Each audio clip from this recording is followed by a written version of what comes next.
ជំរាបសួរបងប្អូនថ្ងៃនេះយើងជួបគ្នាអំពីអឺការបើកបររោគជំនាញគឺការរៀបចំដោយយើងខ្ញុំគឺរៀបចំផ្លូវចង្អៀតដែលមានទទឹង2ម៉ែត្រពីទឹកដើម្បីឲ្យបងប្អូនចូលក្នុងផ្លូវតូចចង្អៀតនេះធ្វើឲ្យបងប្អូនប្រុងប្រយ័ត្នគឺតូចបំផុតហើយការបើកបរឲ្យប្រុងប្រយ័ត្នមើលស្ដាំមើលឆ្វេងមុននឹងចូលដល់ផ្លូវតូចចង្អៀតនេះគឺយើងប្រុងប្រយ័ត្នចាំបាច់ដើម្បីចេញទៅពីបើកបរទៅមានជំនាញគ្រប់គ្រាន់ក្នុងការប្រុងប្រយ័ត្នដូច្នេះយើងអត់មានឆក់ល្វែងកន្លែងណាទេគឺមើលកញ្ចក់ឆ្វេងកញ្ចក់ស្ដាំមើលខាងក្រោយដូចជានេះគឺជាដាក់ប្រអប់តំណាង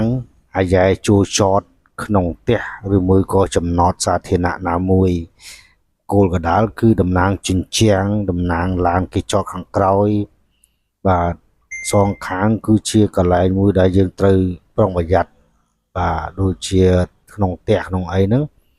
យើងប្រុងប្រយ័ត្នជាចាំបាច់នេះហើយគឺជាជំនាញមេរៀនទី16បាទនេះប្រជាជាតិជាមេរៀនទី11បាទ